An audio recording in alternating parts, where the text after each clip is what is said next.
Hi hello నమస్తే welcome back to my channel. ముందుగా అందరికీ నవరాత్రి శుభాకాంక్షలు.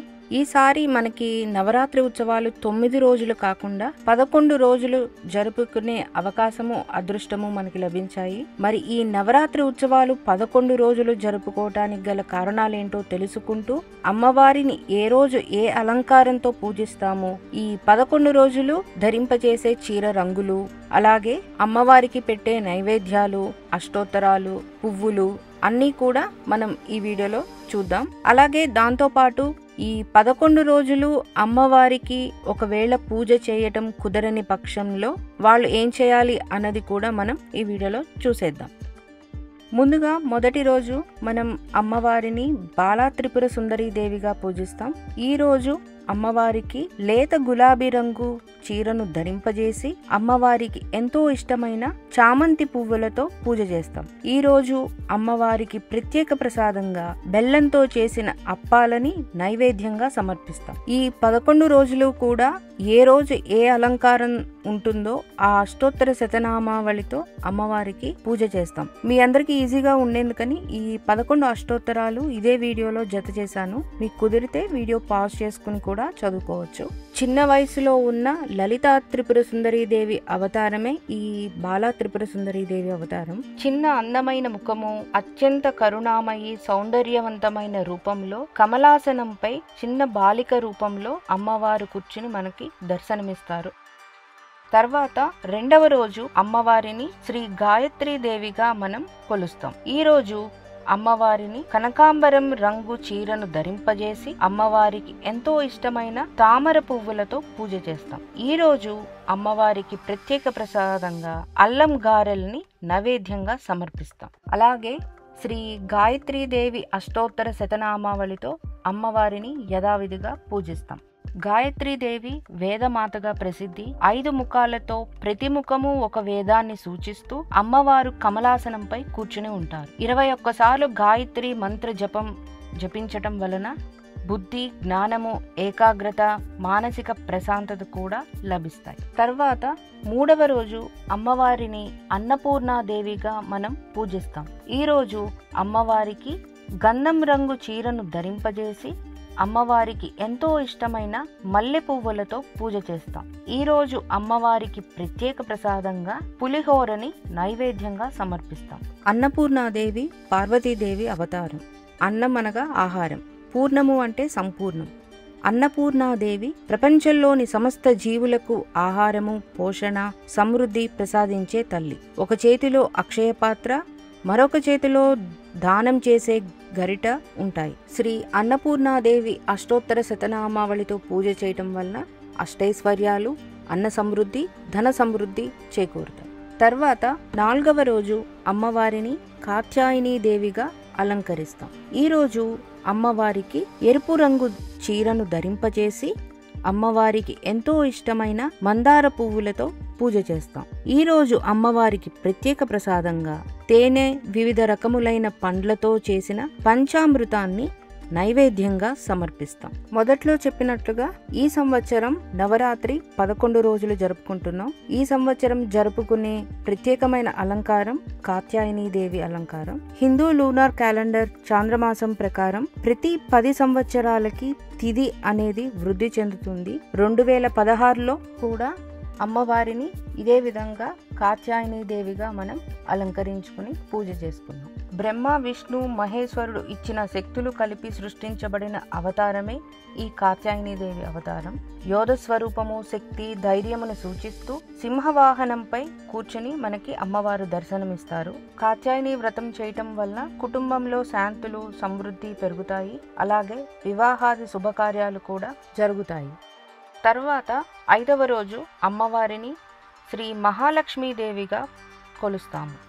ఈరోజు అమ్మవారికి కలువ పువ్వు రంగులో ఉన్న చీరను ధరింపజేసి అమ్మవారికి ఎంతో ఇష్టమైన మల్లె పువ్వులతో పూజ చేస్తాం.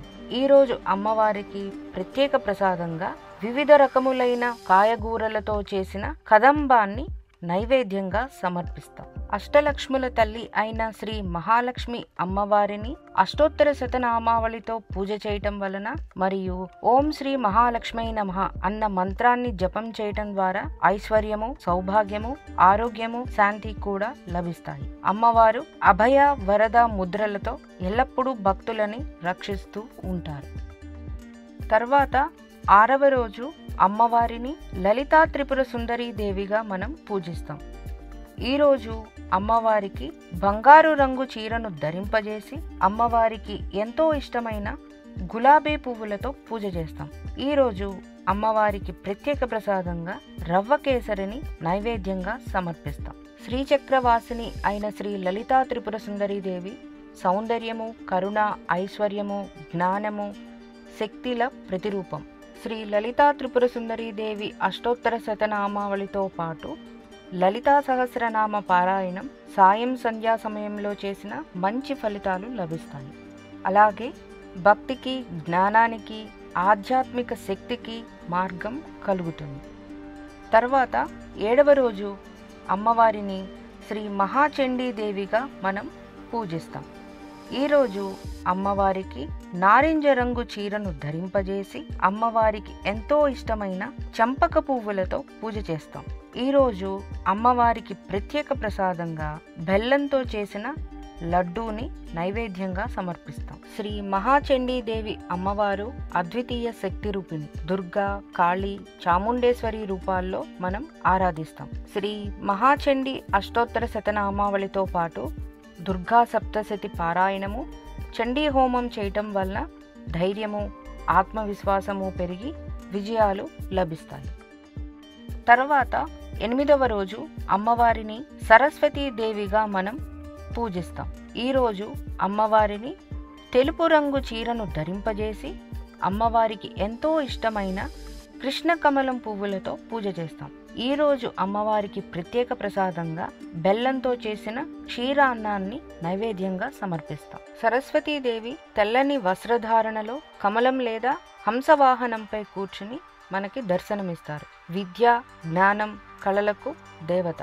ఒక చేతిలో వీణ, ఇంకో చేతిలో వేదాలు, జపమాల, అభయముద్రలతో మనకి కనిపిస్తారు. ఇదే రోజు చిన్నపిల్లలకు కూడా మనం అక్షరాభ్యాసం చేస్తాం. శ్రీ సరస్వతీదేవి అష్టోత్తర శతనామావళితో అమ్మవారిని పూజ చేయటం వల్ల చదువుల్లో జ్ఞానము, ఏకాగ్రత పెరుగుతాయి. కళల్లో నైపుణ్యము, ప్రతిభ కూడా పెరుగుతాయి. తర్వాత 9వ రోజు అమ్మవారిని శ్రీ దుర్గాదేవిగా మనం కొలుస్తాము. ఈరోజు అమ్మవారికి కుంకుమ రంగు చీరను ధరింపజేసి అమ్మవారికి ఎంతో ఇష్టమైన మోగ్రా పుష్పాలతో పూజ చేస్తాం. ఈరోజు అమ్మవారికి ప్రత్యేక ప్రసాదంగా చక్ర పొంగలిని నైవేద్యంగా సమర్పిస్తాం. దుర్గాదేవి ఒక శక్తి స్వరూపిణి. 10 చేతులతో ఉన్న అమ్మవారు త్రిశూలము, ఖడ్గము, ధనస్సు, చక్రము, శంఖము, పాశము, గద, కమలము వంటి ఆయుధాల్ని ధరిస్తూ సింహవాహనంపై కూర్చుని మనకు దర్శనమిస్తారు. శ్రీ దుర్గాదేవి అష్టోత్తర శతనామావళితో అమ్మవారిని పూజ చేయటం వలన శత్రువుల నుండి రక్షణ లభిస్తుంది, కష్టాలు తొలగిపోతాయి, ధైర్యము, శక్తి, ఆత్మవిశ్వాసం కూడా పెరుగుతాయి. తర్వాత 10వ రోజు అమ్మవారిని మహిషాసుర మర్దినిగా మనం కొలుస్తాము. ఈరోజు అమ్మవారికి ముదురు ఎరుపు రంగు చీరను ధరింపజేసి అమ్మవారికి ఎంతో ఇష్టమైన చంపక పుష్పాలతో పూజ చేస్తాం. ఈరోజు అమ్మవారికి ప్రత్యేక ప్రసాదంగా దద్దోజనాన్ని నైవేద్యంగా సమర్పిస్తాం. దేవతలందరి శక్తుల కలయికతో మహిషాసురుని వధించడం వలన అమ్మవారు మహిషాసుర మర్దినిగా సింహవాహనంపై కూర్చుని ఉంటారు.